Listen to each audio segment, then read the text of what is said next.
Alhamdulillah wa salat wa salam ala wa rasulullah. Today we're going to go over the last hadiths in this chapter addressing clothing and adornment, what we're allowed to do and what we're not allowed to do in regards to clothing and adornment. And let's look at the first set of hadiths again, and every Muslim knows this. How many Muslim abide by it? The angels of mercy do not enter a home where there is a dog living there or a picture. And we talk about pictures, we're talking about pictures of anything that has a soul. A human being, an animal, an insect, or a statue of a person. And we're talking about having these pictures on display. That does not mean that you cannot have photos of your children, your family members. You can have them, but put them in a book and put them in a drawer somewhere. Do not have them hanging up on display on the walls. We have the hadith whereas the angel Jabril had one day promised to meet the prophet at a certain hour. And then the angel Jabril never showed up. And so the prophet sallallahu alaihi wasallam was angry. He said, "I've never have the prophets ever been told something and an angel broke their promise to them." And then the angel Jabril, when he left that house that morning, Jabril was standing outside, and the prophet asked him, "What happened? I waited for you." And Jabril said, "I couldn't enter your home because there's a dog inside." So the prophet went inside and asked Aisha, "Is there a dog in here?" And they looked and saw a puppy hiding underneath a cot. And the prophet asked Aisha, "When did this dog come?" She said, "I didn't know he was even here." And that's when Jabril said, the angels cannot enter a home where there are pictures or statues on display or there's a dog in the house. So this is another reason why we don't have dogs as a pet. If you're going to have a dog, keep it outside the house, and it has to serve a purpose, such as guarding or shepherding or something like that. But to have a dog in your home as a pet, this is not a good thing. And again, with your pictures, you can take pictures of your family members, put them in a book and put them in a drawer. Do not have them on display. And there should be no statues of any people at all in your home. Again, the Prophet sallallahu alaihi wasallam said, "Angels do not enter the house in which there is a dog or a statue. Angels do not enter the house in which there is a picture." So what about this? What about this? You have curtains in your house that have pictures of animals on it. Or you have a couch that has pictures of birds or animals on it. That's okay. Because these are pictures of animals or birds and they are defaced because you sit on them. We have this hadith where, as one of the companions said, another became sick and they went to check on him and found a curtain that had pictures of animals on it. And they said, "Did he not tell us that the prophet forbade having pictures in your home?" And that's when the person said, "Did you not hear? The prophet said, unless it's a print on a cloth, unless it's on a cloth or something that's different, because you're lying on it, you're defacing it." So there's the evidence. If you got curtains in your house that have pictures of birds on it, or say you have a couch that has elephants on it, or a chair with elephants, this is okay. We're talking about putting pictures of people up on display on the walls and things like that. Aisha tells us that the Prophet sallallahu alaihi wasallam came to visit her. She had a shelf with thin cloth curtains hanging over it, and there were pictures on it.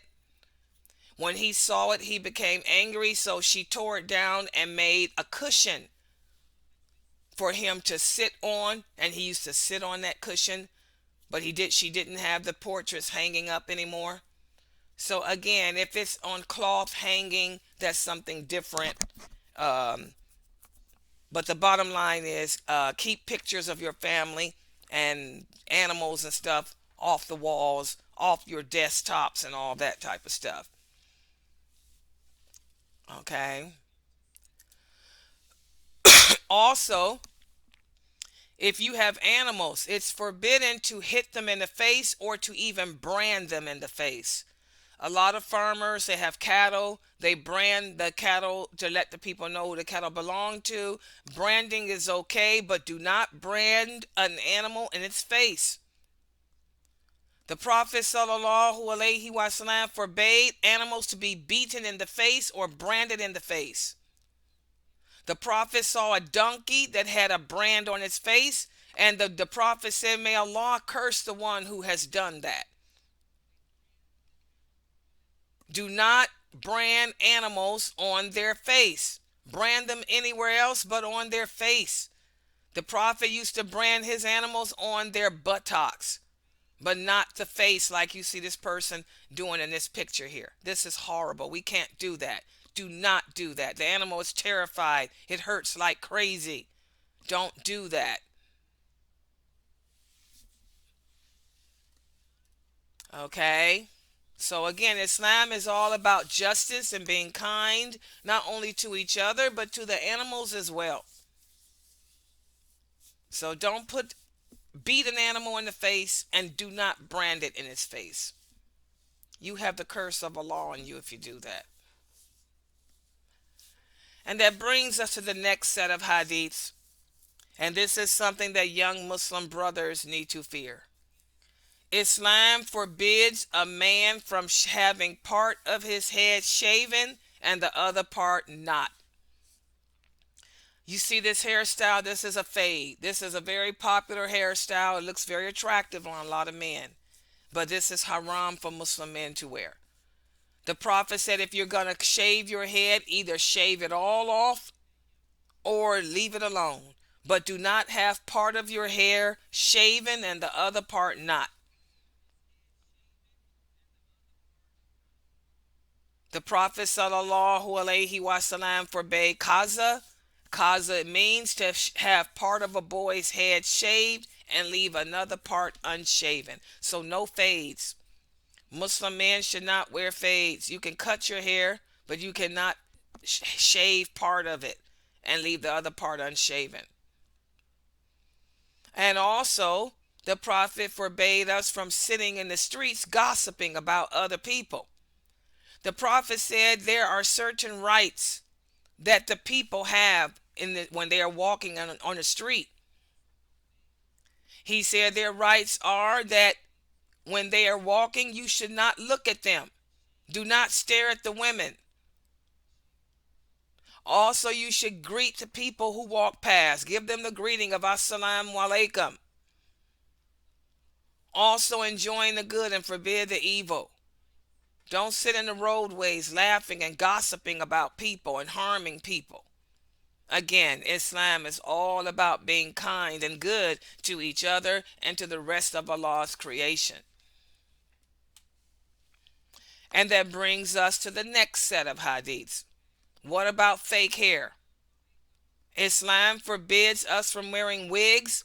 Islam forbids us from using yarn or anything else to lengthen your hair illegally, artificially. All of that stuff is haram. Also, plucking your eyebrows, removing the hair from your eyebrows is haram. Separating your teeth. We have a hadith whereas a woman came to the Prophet and she said, I have a daughter who is about to be married. She had developed smallpox and her hair has fallen out. Can I add some fake hair to her? The Prophet said no. Allah has cursed the woman who adds false hair and the woman who asks for it. So even if you have a disease like cancer or something and your hair comes out from the treatment, you cannot wear a wig. You cannot wear fake hair.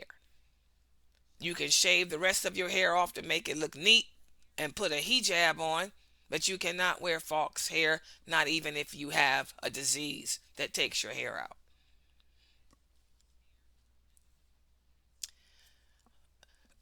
Also, we have the hadith that when Muawiyah was making Hajj, he came on a pulpit holding a wig in his hand. He said, O people of Medina, where are your scholars?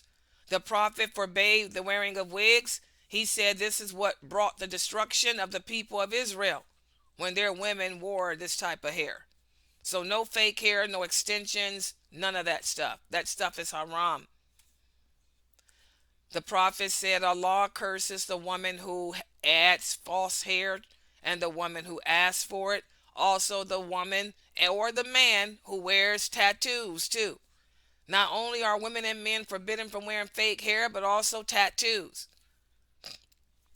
A lot of Muslims going around getting tattoos today too, and they wonder why their lives are so bad. You have the curse of Allah on you. We cannot get tattoos and we cannot wear fake hair. The Prophet sallallahu alaihi wasallam said Allah has cursed those women who tattoo themselves and have themselves tattooed, those who remove the hair from their eyebrows, those who make spaces between their teeth for beautification, because all of this is changing what Allah has created. So we cannot do that.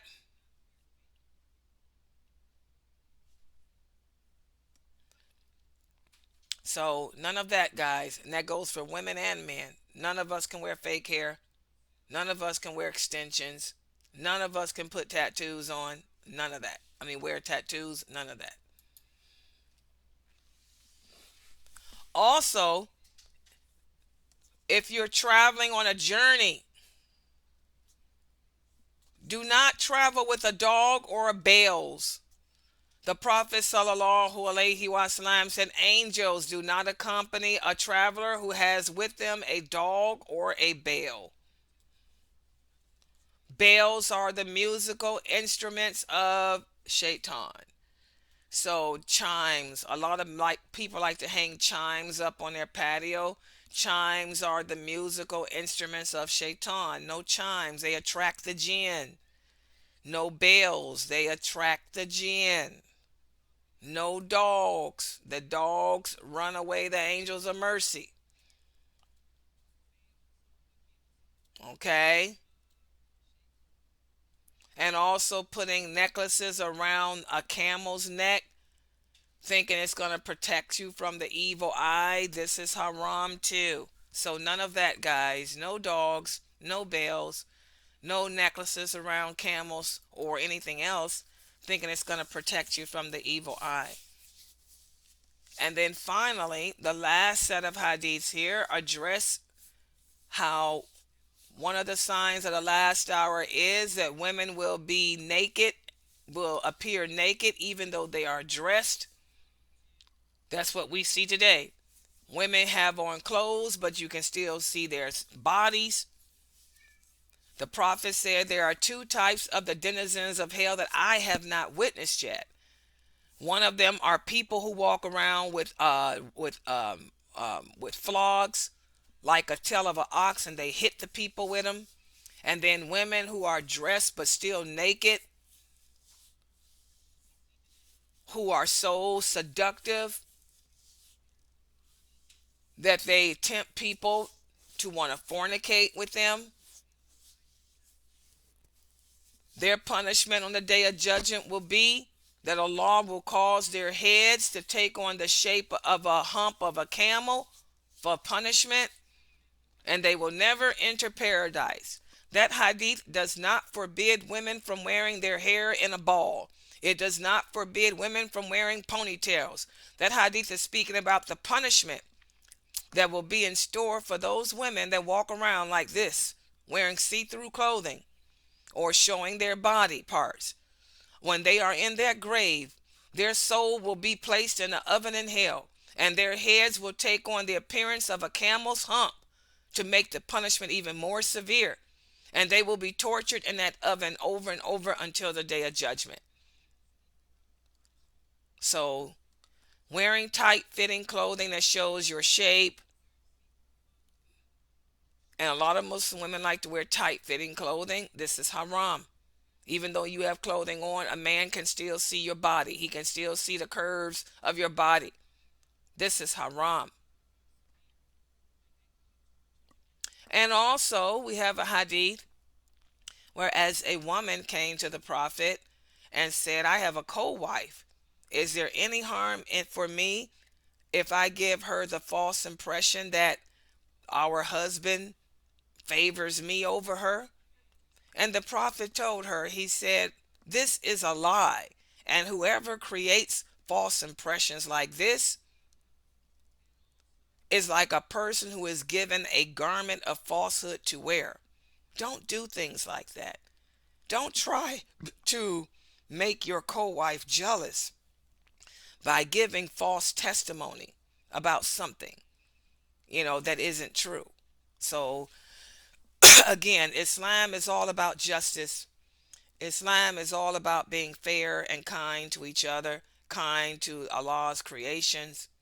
Islam is all about being honest and righteous and good. Don't tell your co-wives things to make them jealous. Okay? When you leave the home as a Muslim woman, you can wear any color you want. You can wear any type of clothing you want, including pants, as long as whatever you have on covers your body completely, not allowing any skin to be seen and not allowing your shape or form to be seen. You can wear makeup. Makeup is not haram. The Prophet's wives wore makeup. There's nothing wrong with adorning your face with makeup, lipstick, all that is lawful. But what is not lawful is for you to wear tight fitting clothing. What is not lawful is for you to show the skin of the rest of your body, your hair, put that hijab on. These are some of the rules. And for Muslim men, men have to avoid gold. Men have to avoid silk and brocade. Men have to avoid the color of yellow. The prohibitions are mostly against men when it comes to dress, not the women. Okay, on that note, we'll stop right here for today. Tomorrow, what I'm going to do is give you a final exam to cover the hadiths in this chapter. For now, I want you guys on Facebook to join the website because we do have the Quran Tajweed class with Brother Muhammad, which will be starting in the next 5 minutes. Also, let me remind everyone that we are desperately in need of donations to keep this dawah effort going. Please donate, guys. We're almost at the end of the month, and we do have our webinar that has to be paid on the 1st, along with our internet bill. Please, guys, make donations so we can have our website expenses covered. Subhanakallahumma wa bihamdika ashhadu an la ilaha illa anta astaghfiruka wa atubu ilaik. If you guys have any questions or comments or you need more clarification, go ahead and type them on the screen.